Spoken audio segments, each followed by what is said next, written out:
DEFGH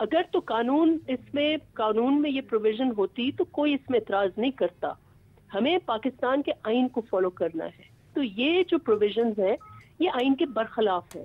اس notification کو ہم رد کرتے ہیں اور ہم یہ ڈیمانڈ کرتے ہیں کہ we welcome 10th national finance commission, لیکن اس کو آئین کے مطابق بنایا جائے. جی تو فیض اللہ صاحب، آپ نے گفتگو سنی، آپ نے جو اتحادی ہیں ان کی بھی اور پاکستان پیپلز پارٹی کی رہنما کی بھی، تو یہ تو آپ کی طرف سے جو نیشنل فائنانس کمیشن تشکیل دیا گیا ہے اس کو یہ تسلیم نہیں کرتی پاکستان پیپلز پارٹی، اور بوتانی صاحب بھی جو ہیں اس میں بلوچستان کے جو ممبر کی نامزدگی ہے اس کو وہ بھی مسترد کر رہے ہیں.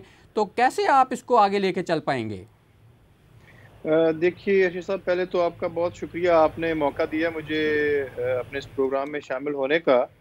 تو سب سے پہلی بات تو یہ ہے کہ 2015 میں یہ جو نیشنل فائنانس کمیشن ہے اس کا ہو جانا چاہیے تھا، لیکن 5 سال اس میں ڈیلے ہے. جو 7واں فائنانس کمیشن تھا اس میں چیزیں سب لوگوں نے مل کے اس کو ڈیسائیڈ کیا، یونانیمس ڈیسیژن تھا، اور اس میں باقی صوبوں کا خیال کرتے ہوئے پنجاب نے قربانی بھی دی اور وفاق کی طرف سے بہت بڑی قربانی دی گئی. لیکن ساتھ ایک یہ چیز یہ ساتھ رکھی گئی کہ ہر سال tax to G D P ratio جو اس وقت 9% تھی، اس میں ہر سال 1% کا اضافہ کیا جائے گا. جی. اور جو 5 سال تو پیپلز پارٹی کی حکومت رہی ہے، 5 سال نون لیگ کی حکومت رہی ہے، تو اب تک جو ہے وہ ہماری tax to G D P ratio جو ہے وہ تقریباً 19% پہ ہونی چاہیے تھی، اور بدقسمتی سے وہ 9% پہ ہے اس وقت بھی. بجائے اس کے کہ آپ لوگ جو ہیں وہ ٹیکس کلیکشن جو ہیں اس کو بڑھائیں، آپ اگر جی ڈی پی کے 9% ہے یا اس کو بڑھا کے آپ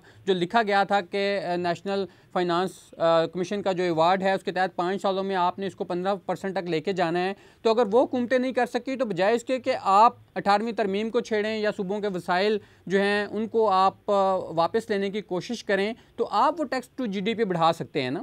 یہ جو 10واں این ایف سی کمیشن ہے اس کو بلانے کا جو مقصد ہے وہ یہی ہے کہ سب صوبوں کی رائے لی جائے. صوبوں کو آپ ضرور سٹرونگ کریں، لیکن اگر ہم ڈیٹ برڈن بڑھاتے جائیں گے، ہم فوج کے اخراجات کا خیال نہیں کریں گے، ہم جو وسائل کی منصفانہ تقسیم نہیں کریں گے. اب ایگریکلچر ٹیکس کے حوالے سے دیکھ لیں تو 1.6 بلین صرف اس وقت اکٹھا ہو رہا ہے، جو اور اس کا جو ہماری معیشت کے اندر حصہ ہے وہ 22% ہے. تو صوبے جو ہے وہ اپنے حصے کا کام نہیں کر پائے. لیکن فیض اللہ صاحب، اگر آپ ڈیٹ جو ہے وہ اپنے صرف 2 سال کے اندر اس کو جو ہے وہ 11-12 ہزار ارب روپے آپ جو ہے وہ لائبلٹیز بڑھا دیں گے اور بغیر صوبوں کو اعتماد میں لیے ہوئے، تو وہ ان کی ادائیگی میں کیسے آپ کے ساتھ حصہ دار بن سکتے ہیں؟ دیکھیں میں آپ کو بتاؤں، جو بھی ڈیٹ گورنمنٹ آف پاکستان نے پاکستان تحریک انصاف کی حکومت آنے کے بعد لیا ہے، اس کا میجر پورشن جو ہے وہ ڈیٹ سروسنگ کے اوپر خرچ ہوا ہے. جو قرضہ جات آپ کو پتہ ہے، جب نون لیگ کی گورنمنٹ آئی تھی، جب پیپلز پارٹی کی گورنمنٹ تھی تو 39 بلین کا ہمارا ڈیٹ تھا. جب نون لیگ کی گورنمنٹ آئی تو 61% تھا. جب تحریک انصاف کی گورنمنٹ آئی تو 97 بلین ڈالر پہ ہمارا ڈیٹ پہنچا ہوا تھا. تو ڈیٹ سروسنگ کے لیے زیادہ پیسہ یوز ہوا ہے. ہمیں ایف بی آر کے اندر ریفارمز کی ضرورت ہے. بہت سارے اچھے لوگ بھی موجود ہیں ایف بی آر کے اندر، لیکن بہت سارا وہاں پہ کام کرنے کی ضرورت ہے. آپ کو صرف جو بلوچستان کے ممبر کی نامزدگی آپ نے اعتراض کا ذکر کیا، صرف وہیں تک آپ کو اعتراض ہے، یا جو ٹی او آرز کے تحت اب مختلف صوبوں کے وسائل پہ کٹ لگانے کی بات کی جا رہی ہے اور ان سے یہ کہا جا رہا ہے کہ وہ جو ڈیفرنٹ ٹائپ کی لائبلٹیز ہیں وہ اس میں بھی وفاق کا حصہ دار ہوں، تو آپ کیا اس سے اتفاق کریں گے؟ ارشد صاحب، بلوچستان نے جب سے پاکستان بنا ہے دیا ہی ہے اس ملک کو، لیا نہیں ہے. اگر یہ آج سی پیک آ رہا ہے جس سے پورا پاکستان مستفید ہو رہا ہے، وہ گوادر کے سمندر کی وجہ سے ہے. اور گوادر مت بھولیں کہ بلوچستان کا حصہ ہے. اگر گوادر کو نکال دیں تو ذرا سی پیک لاگے دکھائیں نا.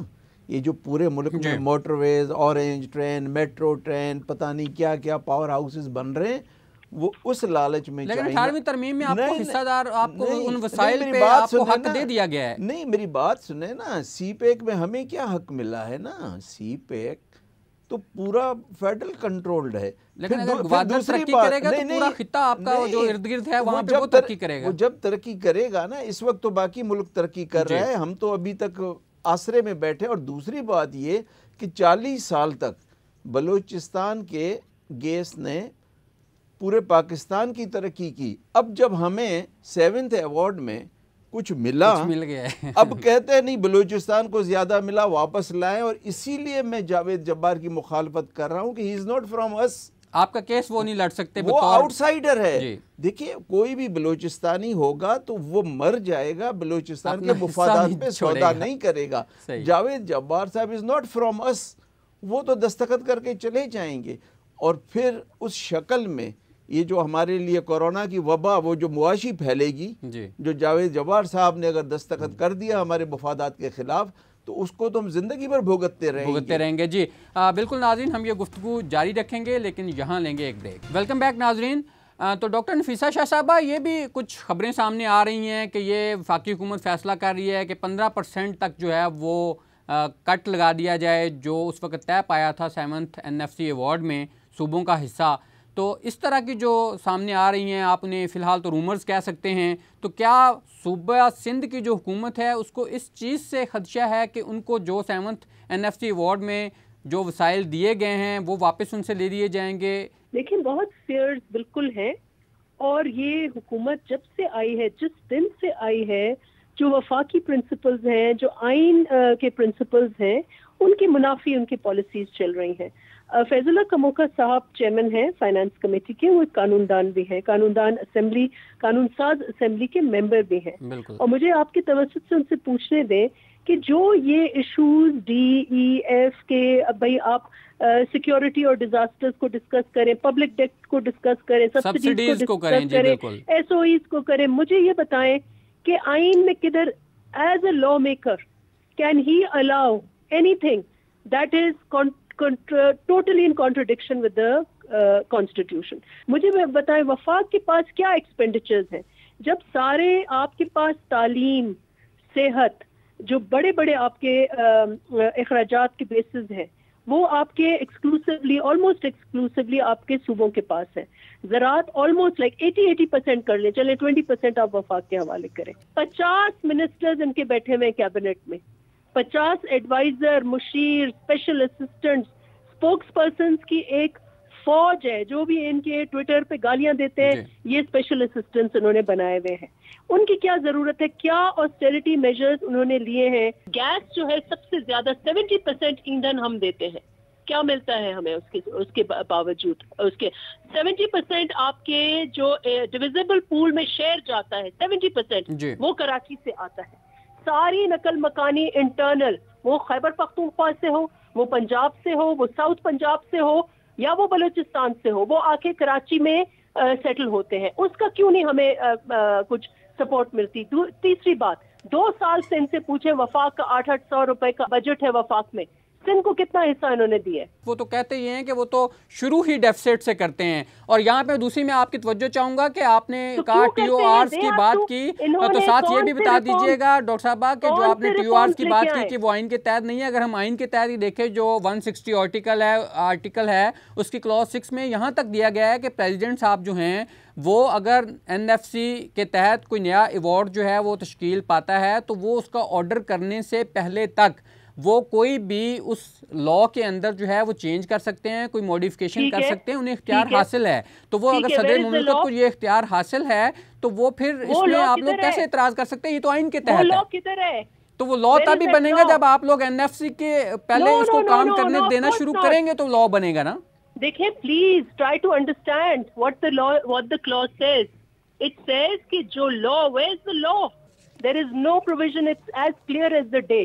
ان کے پاس کوئی ایسے اختیارات نہیں ہے. He has been either misinterpreting the law, he needs to get a good lawyer. فیض اللہ صاحب کیا کہیں گے, یہ انڈرسٹینڈنگ کیسی ہے؟ آپ اس معاملے میں اگر وضاحت کر سکیں کہ کیا صدر مملکت جو ہیں وہ اس کے حوالے سے جو کوئی بھی آرڈر ہوگا پاس کرنے سے پہلے کوئی اس میں ترمیم خود کر سکتے ہیں؟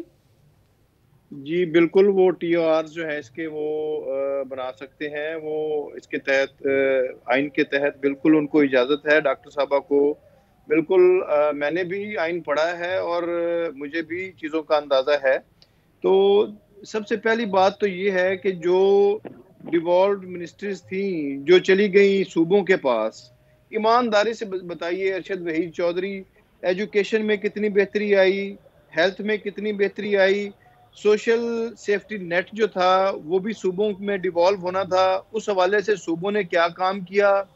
یعنی بڑے سیریس کیپیسٹی ایشوز ہیں صوبوں کے اندر. لیکن فیض اللہ صاحب یہ پنجاب حکومت کی اپنی ایک رپورٹ ہے کہ جو وفاق یہ کلیم کرتا ہے کہ وہ اس سے جو ڈیفیسٹ ہے وہ ہو جاتا ہے، تو یہ پنجاب حکومت نے اپنی ایک رپورٹ میں یہ کہا ہے کہ اس NFC ایوارڈ کے بعد جو صوبوں کو حصہ دیا گیا تھا اس کا جو اثر پڑا ہے وہ صرف 0.8% سے 1% تک GDP کا وہ صرف ڈیفیسٹ جو ہے اس کا فرق پڑا ہے. نہیں، یہ ایک تحقیق ضرور صوبہ پنجاب کی طرف سے آئی ہے، لیکن جو بات میں آپ کو کہنے کی کوشش کر رہا ہوں ارشد، اس کو سمجھنے کی کوشش کریں کہ یہ جو جتنے بھی ڈیولوشن آف پاور ہوئی ہے صوبوں میں تو چلے گئے سارے وسائل، صوبوں کے پاس تو ترقیاتی بجٹ اور وہ سارا کچھ چلا گیا، آگے اس کو بلدیات تک جانا تھا. لیکن فیض اللہ صاحب پوری دنیا میں تو یہ اصول ہے کہ آپ ڈیولوشن آف پاور کی طرف جاتے ہیں اور آپ وسائل جو ہیں وہ نچلی سطح تک لے کے جاتے ہیں، تو آپ ایک چیز جو اتفاق رائے سے ہو چکی تھی آپ کیوں اس کو رول بیک کرنا چاہ رہے ہیں؟ دیکھیں، ہم رول بیک نہیں کرنا چاہ رہے، ہم یہ چاہ رہے ہیں کہ اس وقت ایک بالکل علیحدہ سے صورتحال ہے پینڈیمک کے بعد سے، اور جو سب سے ضروری جو ہے چیز اس وقت آپ کو پتہ ہے پاکستان کی سرحدوں کے اوپر، پاکستان کے بارڈرز کے اوپر کیسے حالات ہیں. ہماری فوج، میں داد دیتا ہوں اپنی فوج کے جو ہیڈ کر رہے ہیں اس کو، اور ہمارے جو نوجوان سرحدوں پہ پہرا دے رہے ہیں، وہ اتنے کم وسائل کے ساتھ اتنے بڑے خطرات کا وہ سامنا کر رہے ہیں، روز اپنی جانیں دے رہے ہیں. 1100 ارب روپے کا بجٹ ایک اتنے بڑے خطرات 18th امینڈمنٹ میں یہ پروٹیکشن دی گئی تھی 7th NFC ایوارڈ کو، تو اس وقت آپ کو پتہ ہے کہ ملک میں دہشت گردی اپنے عروج پہ تھی، تو کیا وہ جو NFC ایوارڈ کو پروٹیکشن دے رہے تھے اس 57.5% کو، کیا ان لوگوں کو اتنی سمجھ نہیں تھی؟ صوبوں کو تو پیسہ چلا گیا، 57.5% انہوں نے اپنا شیئر لے لیا، لیکن آگے اس کے آگے جو ڈیولوشن ہونی تھی، جو پیسہ تقسیم ہونا تھا شہروں کے اندر، شہباز شریف صاحب کو موقع ملا تو انہوں نے سارا پیسہ لاہور کے اندر خرچ کر دیا.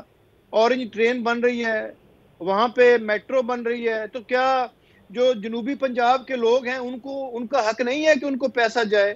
تو جس طرح سے نیشنل فائنانس کمیشن بنا، اسی طرح سے پروونشل فائنانس کمیشن کیا ان لوگوں نے 10 سالوں میں پروونشل فائنانس کمیشنز نے. فائنلی صرف یہ بتا دیجئے کہ کیا یہ جو صوبوں کے تحفظات ہیں اس کو سامنے رکھتے ہوئے کیا اس NFC پہ نظر ثانی ہو سکتی ہے؟ پاکستان تحریک انصاف کی حکومت نے کبھی دروازے بند نہیں کیے. میں اس کا جواب دینے کی پوزیشن میں نہیں ہوں، کیونکہ فائنل اتھارٹی جو ہے وہ صدر پاکستان کے ساتھ ہے. ڈاکٹر صاحبہ یہ تو کہہ رہے ہیں کہ دروازے بند نہیں کیے، وہ اس پہ بات چیت کرنے کے لیے تیار ہیں، تو آپ بھی تھوڑی لچک دکھائیں، کیونکہ اس سے پہلے بھی ہم نے دیکھا ہے کہ NFC تشکیل دیا گیا تھا پچھلے دور حکومت میں بھی، لیکن وہ بھی کسی ایوارڈ کا تعین نہیں کر سکا تھا، تو کم از کم یہ معاملات جو ہیں یہ اس NFC کے تحت ایک دفعہ حل ہو جائیں. دیکھیں، ایک تو جو کموکا صاحب نے بات کی نا کہ پروونسز کیا کر رہے ہیں، میں یہ سمجھتی ہوں کہ بالکل اس کے اوپر ڈیبیٹ ہونا چاہیے کہ پروونسز جو اپنی ڈسٹریبیوشن کیسے کر رہے ہیں، آیا ڈسٹرکٹس میں، اور لیکن یہ اس کے فورم یہ نہیں ہے.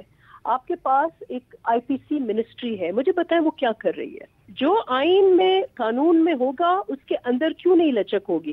لیکن یہ چیزیں، یہ جو اس وقت کی نوٹیفیکیشن ہے یہ غیر آئینی ہے اور یہ غیر قانونی ہے، اور یہ جو پریزیڈنٹ ہے he has a history of doing unconstitutional things. ہم نے تو اس کو لاسٹ ٹائم اسپیئر کیا ان کو کہ ان کو امپیچ کرنے سے ہم تھوڑا باہر لائن ہی ورنہ if he continues to do such unconstitutional things, we reserve the right to impeach the president. He cannot go against the constitution of Pakistan. جو ہیں وہ پاکستان کے لیے، سب کے لیے ایک ہی جیسے ان کی حیثیت ہے، وہ محترم ہیں، وہ اس اکائی کی نشانی ہیں. لیکن وہ آئین کی جو اگر کہیں پہ وہ سمجھتی ہیں کہ اگر وہ آئین کی خلاف ورزی کر رہی ہے تو اس کی نشاندہی کر رہی ہیں، وہ ان کی ذات کے حوالے سے کوئی بات نہیں کر رہی. یہ بھی آئین میں ہے کہ ہم ان کو امپیچ بھی کر سکتے ہیں، اور اگر یہی رویہ رہا تو یہ امپیچ ہوں گے. تو آپ امپیچمنٹ کی طرف جانے کا بھی پیپلز پارٹی ارادہ رکھتی ہے؟ یہ آپ کا آئینی حق ہے ڈاکٹر صاحب، میری بات سنیں. جی فیض اللہ صاحب نے بات مکمل کریں. میں نے یہ کہا کہ پہلے بھی انہوں نے کئی ایسی باتیں کی ہیں جو متنازع ہیں، جو غیر آئینی ہے. بالخصوص الیکشن کمیشن میں جو انہوں نے رولا اور پھٹا ڈالا وہ ایک ٹوٹلی غیر آئینی تھا. یہ بھی نوٹیفیکیشن غیر آئینی ہے اور ان کو وڈرا کرنا چاہیے. ادروائز یہ تو رائٹ ہے ہر جماعت کے اوپر، اور یہ پہلے بحث ہوا ہے. بالکل ٹھیک ہے. تو بھوتانی صاحب آخر پہ آپ یہ بتا دیجئے گا کہ یہ تو کوئی صورتحال نظر نہیں آ رہی کہ NFC کے تحت معاملات آگے بڑھ پائیں گے، تو کیسے دیکھتے ہیں پھر یہ اسی طرح ہر دفعہ جیسے صدر پاکستان جو وہ ایکسٹینڈ کر دیتے ہیں پچھلا ایوارڈ، اس دفعہ بھی ایسا ہی ہوگا؟ نہیں، ہونا نہیں چاہیے، لیکن NFC پہ کنسنسس لانا بہت مشکل ہے. آپ دیکھیں جب مشرف ڈکٹیٹر تھا وہ 8-10 سال میں نہیں لا سکا، مطلق العنان تھا. جی تو NFC اتنا آسان نہیں ہے، لیکن 2010 میں جو بھی گورنمنٹ تھی اس نے ایک کنسنسس پیدا کیا. پیپلز پارٹی کی حکومت کو یہ کریڈٹ بھی جاتا ہے. میرے خیال میں پیپلز پارٹی تھی غالباً، میں اسپیکر ہوتا تھا اس زمانے میں بلوچستان میں. بہت زبردست بلوچستان کو حصہ ملا. ہمیں تو صرف یہ ہے کہ ہمیں بہت مارا گیا ہے نا فائنینشلی، ہم نے دیا ہے، ہمیں ملا کچھ نہیں. اب ہم سے یہ برداشت نہیں ہو سکتا کہ قرض خرچ لاہور میں ہوں یا کراچی میں ہوں یا کہیں اور پشاور میں وہ میٹرو بن رہی ہو یا کچھ، اور جو قرضے ہیں اس میں شریک ہم ہوں. یہ تو بلوچستان کا کوئی آدمی برداشت نہیں کرے گا. اور جاوید جبار کو لانے کا مقصد ہی یہ ہے کہ وہ آنکھیں بند کر کے دستخط کرے. لیکن بلوچستان کے لوگ اب وہ پتھر کے زمانے والے نہیں ہیں. آج انٹرنیٹ ہے، میڈیا ہے، واٹس ایپ ہے، اور بلوچستان بھوتانی صاحب بھی واٹس ایپ یوز کرتے ہیں. اور کل سے آپ دیکھیں ایک دن ہوا ہے جب جاوید جبار کا نام آیا ہے، اور آج عدالتوں میں پٹیشنز گئی ہیں اور پورا ایک کہرام مچا ہوا ہے کہ ظلم ہو رہا ہے، زیادتی ہو رہی ہے. تو یہ ذہن سے نکال دیں کہ بلوچستان کے حصے کو کم کیا جائے گا یا کھائے پیے کوئی اور بھرنے کے لیے بلوچستان یاد آئے، یہ نہیں ہوگا. بہت شکریہ بھوتانی صاحب آپ کا بھی، ڈاکٹر نفیسہ شاہ صاحبہ آپ کا بھی، اور فیض اللہ صاحب آپ کا بھی. جیو پارلیمنٹ کا وقت یہاں پہ ختم ہوتا ہے. ارشد وحید چودھری کو پروڈکشن ٹیم شبیر ڈار اور شراز گردیزی کے ساتھ اجازت دیجیے. اللہ حافظ.